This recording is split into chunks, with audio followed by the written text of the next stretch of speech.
Bismillahirrahmanirrahim. Assalamualaikum warahmatullahi wabarakatuh. Baik kakak Soleh dan Soleha, sebelum kita mulai pembelajaran kita pada hari ini, mari kita buka dengan baca basmalah bersama-sama. Bismillahirrahmanirrahim. Ya baik kakak Soleh dan Soleha, pada pertemuan kali ini materi yang akan kita pelajari yaitu tentang email. Ya, apa itu email? Oke, ini penjelasan dari email ya. Email adalah singkatan dari electronic mail atau dalam bahasa Indonesia disebut surat elektronik.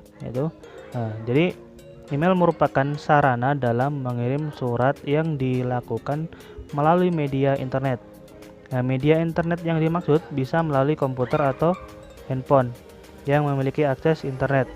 Ya, kalau nggak ada akses internetnya nggak bisa. Ya, jadi harus ada akses internet ya.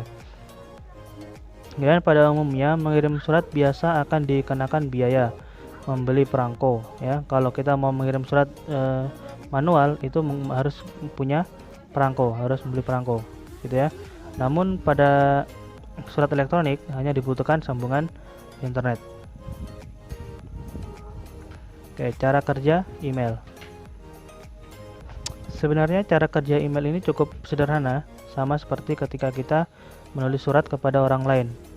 Bedanya, dengan email kita bisa mengirim pesan lebih cepat dan dapat disertai dengan file tertentu yang ingin kita kirim juga. Ya. Nah, berikut ini adalah proses cara kerja email secara singkat. Nah, komputer pengirim, mengirim pesan. Nah, pesannya lagi ini ya, mengirim ke email server.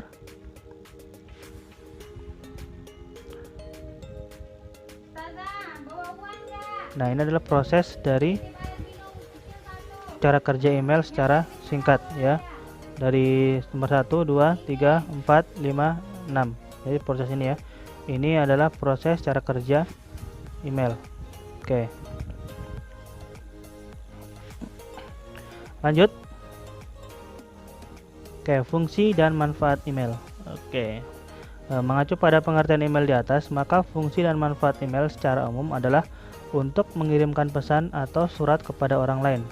Lebih lanjut, berikut ini adalah beberapa fungsi email selengkapnya. Oke ya.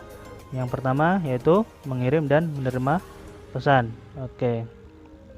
Nah, kegunaan email yang paling umum adalah untuk mengirim dan menerima email dari orang lain dimanapun mereka berada.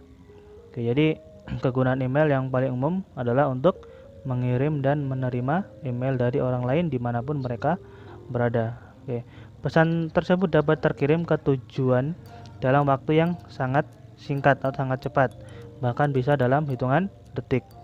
Namun, tentu saja kecepatan tersebut dipengaruhi oleh kecepatan internet, baik di pengirim ataupun si penerima. Jadi, kalau internetnya lemot atau lola, otomatis emailnya juga terkirimnya lama, gitu ya. Oke, bisa dipahami ya untuk ini ya fungsi yang pertama. Oke, lanjut untuk fungsi yang kedua, yaitu mengirim dan menerima file. Oke. Email juga dapat mengirimkan berbagai jenis file dan dokumen digital dengan ukuran tertentu, baik foto, video, teks, dan lain-lain. Biasanya, file tersebut ditambahkan di dalam lampiran pada email. Oke. Berikutnya yang ketiga yaitu sebagai identitas diri. Email juga berfungsi sebagai identitas diri di internet di mana orang lain dapat menghubungi pengguna email melalui alamat email miliknya. Oke, jadi yang ketiga ini identitas diri ya. Identitas diri kita itu kalau kita buat email pasti identitas kita diminta, gitu ya.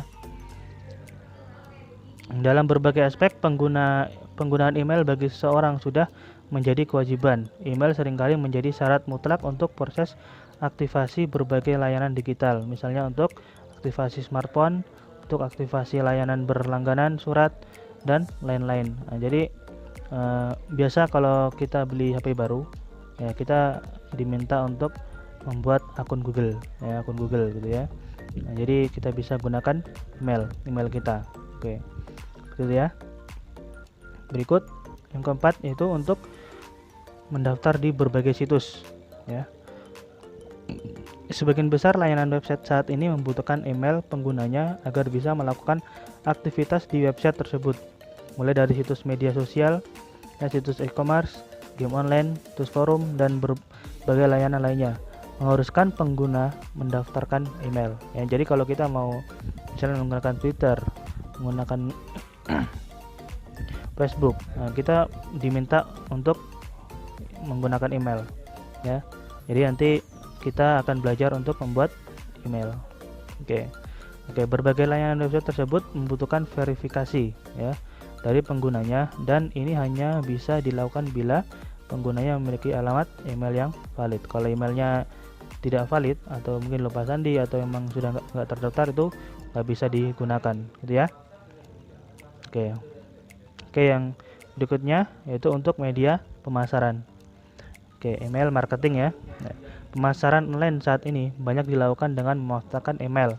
Dan sebagian besar pebisnis online melakukan pemasaran melalui email untuk meningkatkan penjualan.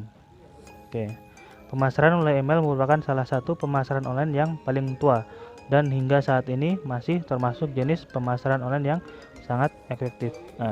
Baik, itu sedikit pengertian atau ini ya, penjelasan terkait email untuk materi kita hari ini. Untuk tugasnya hari ini Ustadz tidak memberi tugas, jadi untuk pertemuan berikutnya kita akan coba untuk membuat email. Jadi